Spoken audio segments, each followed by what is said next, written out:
Assalamualaikum warahmatullahi wabarakatuh. Perkenalkan, saya Nadira Atina dengan NIM 2110114506263. Di sini saya akan membahas Undang-Undang ITE terhadap keasusilaan yang terjadi di media sosial. Tahukah kalian, Undang-Undang ITE setiap tahunnya selalu diperbarui oleh pemerintah. Mengapa seperti itu? Mari kita bahas dari pengertian Undang-Undang ITE dan fungsi Undang-Undang ITE itu sendiri. Undang-Undang ITE merupakan kepanjangan dari Undang-Undang Informasi dan Transaksi Elektronik. Peraturan tersebut didefinisikan sebagai undang-undang yang mengatur sejumlah kegiatan informasi transaksi elektronik di dunia digital. Sejumlah aturan yang tertulis dalam Undang-Undang ITE bertujuan untuk mengawasi dan melindungi aktivitas di internet. Lebih rincinya adalah untuk menjaga ruang lingkup digital agar bisa sehat, bersih, produktif, dan taat terhadap etika tertentu. Bersih dan sehat yang dimaksud dalam ruang lingkup Undang-Undang ITE juga mencakup berbagai landasan hukum penggunaan teknologi. Dan dengan begitu, tindakan kejahatan online atau cybercrime bisa mempunyai dasar aturan yang sah. Menurut Undang-Undang Nomor 27 Ayat 1 yang membahas tentang keasusilaan berbunyi seperti ini. Setiap orang dengan sengaja dan tanpa hak mendistribusikan dan atau mentransmisikan atau membuat dapat diakses informasi elektronik atau dokumen elektronik yang memiliki muatan keasusilaan melanggar pidana dengan nomor pidana nomor 45 ayat 1, pasal 45 ayat 1 yang berbunyi, setiap orang yang memiliki unsur sebagaimana yang dimaksud dalam pasal 27 ayat 1, pasal 27 ayat 2, pasal 27 ayat 3, dan pasal 27 ayat 4, penjara paling lama 6 tahun atau denda paling banyak 1 miliar.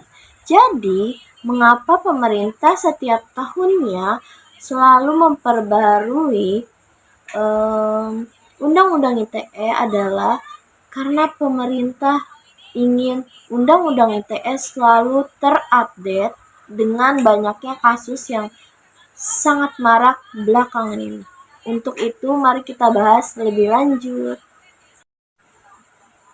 Penyebaran konten keasusilaan di media sosial menjadi persoalan hukum yang semakin menonjol karena akses digital yang semakin luas membuat asusila tersebar dengan cepat dan sulit dikendalikan.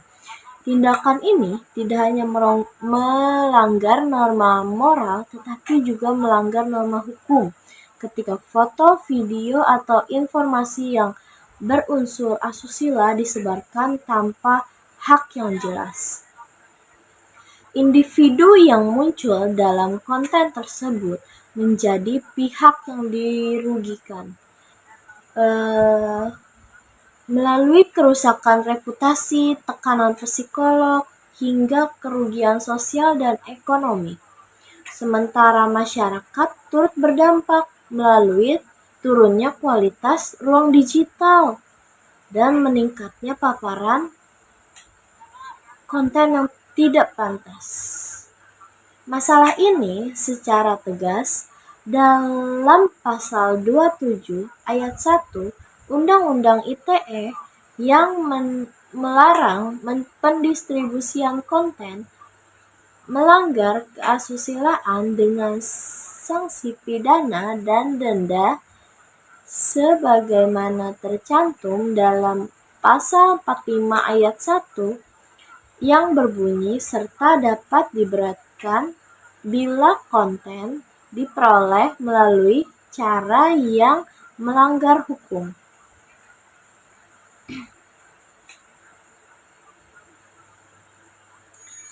Konsekuensi hukum bagi pelaku yang mencakup ancaman pidana penjara berupa denda hingga catatan kriminal yang mempengaruhi reputasi dan masa depan dari pembuat konten tersebut. Sanksi ini menunjukkan bahwa tindakan berbagai ulang konten asusila sekalipun dapat dianggap sebagaimana pelanggaran apabila memenuhi unsur distribusi dalam Undang-Undang ITE. Dalam banyak kasus, pelanggaran juga dapat melibatkan Undang-Undang Pornografi atau ketentuan lain di Undang-Undang ITE terkait kasus ilegal sehingga hukum bersifat kumulatif. Penegakan hukum pada ranah ini menegaskan bahwa perilaku digital yang tidak pantas dari tanggung jawab dan bahwa kebebasan berekspresi memiliki batasan ketika pelanggaran privasi, martabat, dan keasusilaan.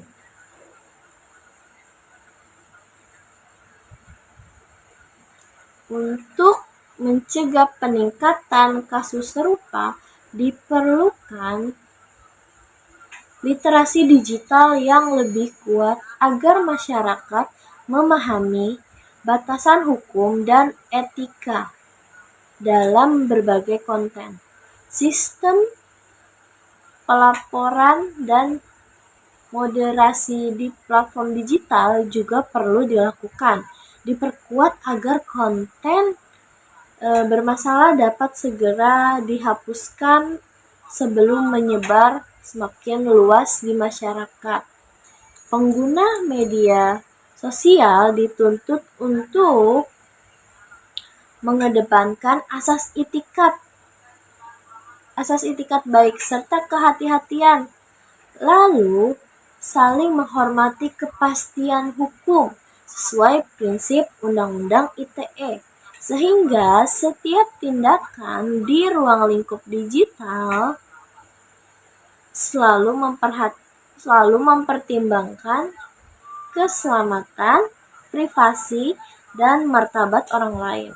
Dengan penerapan etika digital dan kepatuhan hukum, ruang digital dapat menjadi lingkungan yang lebih aman dan bertanggung jawab bagi semua pengguna media sosial.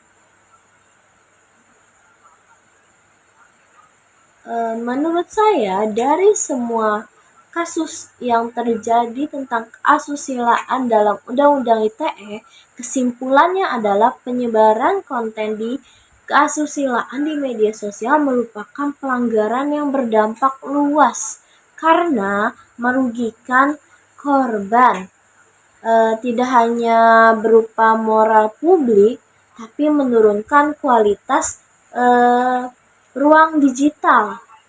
Undang-Undang ITE khususnya pasal 27 ayat 1 dan pasal 45 ayat 1 memberikan hukum untuk menindaklanjuti dan menjaga ketertiban dalam bersosial media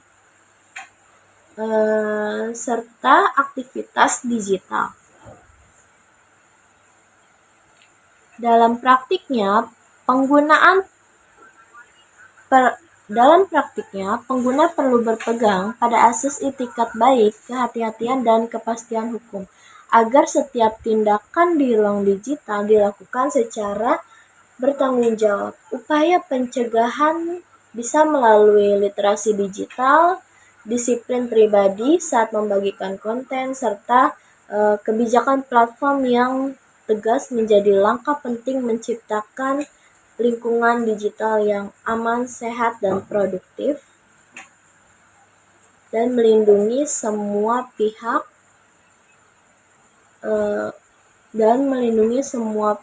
yang pengguna sosial media. Sekian penjelasan dari saya. Kurang lebihnya terima kasih.